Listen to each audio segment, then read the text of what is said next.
floor, 0 for the garages, for a total gross at $2,450.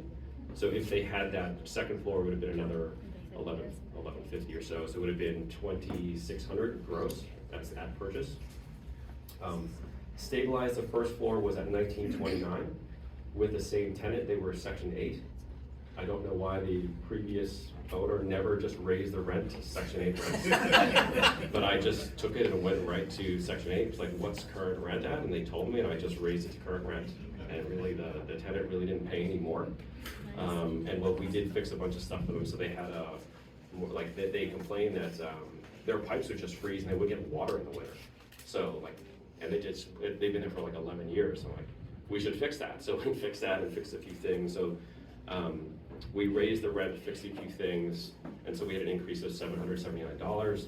The second floor went to $2,175, and that was kind of like a self-pay situation. They were happy to pay for it because there are no 4-bedrooms with their own driveways, and they had pets. So that's the 4-bedroom with a driveway with like kind of the pet fee built in. It's an all new place. They were like super happy to get in there. And then the third floor was a subsidy from another place, and we just brought that to market rent, fixed a few things, and we just gave that person a garage because they had a lot of stuff, and they're like, we'll just give you a garage. And then we ended up renting. When I say we, it's me and my contractor who does a lot of this work that I trust. We fixed up the garage, cleaned it up, and just rented the garage out because 2 garage bays is cheaper than self-storage, and that was for $350 a month.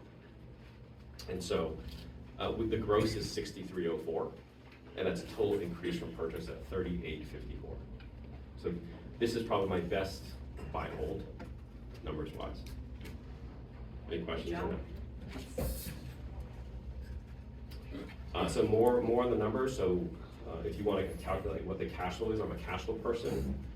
I don't care about unit count. Like if I don't need to be at 500 units, if I can get to 25,000 with 3 units, I'm good at 3. So I'm concerned about cash flow, so I focus on that. That's how I do my numbers.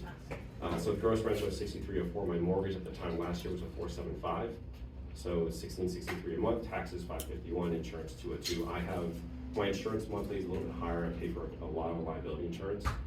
Utilities, which is kind of electric, common electric, water, and some groundskeeping, about $200 a month. There's a little bit of an overestimate, and then for reserves of 5% of gross. So I cash flow about $33.73 a month on this building. And then the amount that you put down is 25% at that point in time, so 106 grand. The rehab 26, closing 10.8. So the total invested is 143. The $33.70 a month is roughly a 30% return on investment. So this is, for me, one of my best deals. That's just a buy hold that I didn't refinance out. Any questions? Are you gonna refi? I could, I'm thinking about it, but the rate is low enough that I don't know if I want to. What's the rate? It's 4.75, low enough for non-owner invested. How long fixed? This is a 30-year. 30-year fix? Yeah, so that's a total different question, but it's a 30-year fix at 4.75. So I wouldn't refi. no, but I can cross collateral. So different answer, but I'm planning on cross collateralizing the equity out of this for my next purchase. So I wouldn't have to refi and touch that loan. Yes. What? How are you gonna cross collateralize your equity? I should explain cross collateralization maybe. Yeah, please. So cross collateralization is when you, if you're buying one property, what they'll do is they'll put a lien on another property and just say, okay, like if you have a property and say you own it outright, that's worth $500,000. I'm like, all right, well you can buy your new property and we'll just put a lien on the other one for $200. Right, so you don't actually have to have cash to put into the new property. You can use the equity from another property and they'll just put a lien on it. But you do have to pay that, as part of the note. So now I don't need to refi out of the first one to get the cash and pay a higher rate refis are usually higher rate. I can just tell the bank, put a lien on that other property and then use it towards the property I want to buy. So essentially you'll take out a HELOC for your investment? No. So you can take a HELOC out, and that is essentially second lien, but then you have the money, right? In this case, the bank will actually just put a lien on it, no HELOC, no cash out. You can just say like, I'm gonna put a lien on that property, and I sign off. This bank will put $100,000 lien on that property, and then they're gonna take that money and apply it. It's essentially like a cash out, but the terms are the same as the lending terms on the new property. Yeah.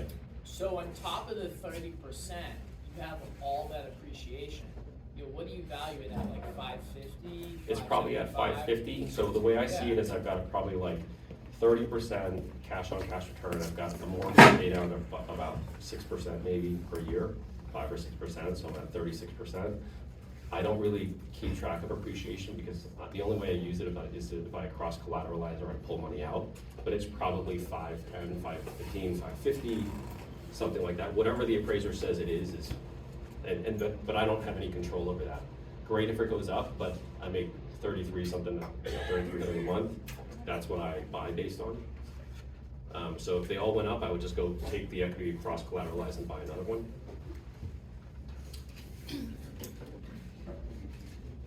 There's a big question over there. Okay. Yep. Who are you using as a lender to cross-collateralize? I haven't used them before. Triangle Credit Union, I don't know where they're based out of. They're one of the few credit unions that will still HELOC on an investment property, and their commercial department would cross-collateralize. But a lot of commercial banks would cross-collateralize. If you do commercial, if you're doing residential, they wouldn't do it. Okay, thank you.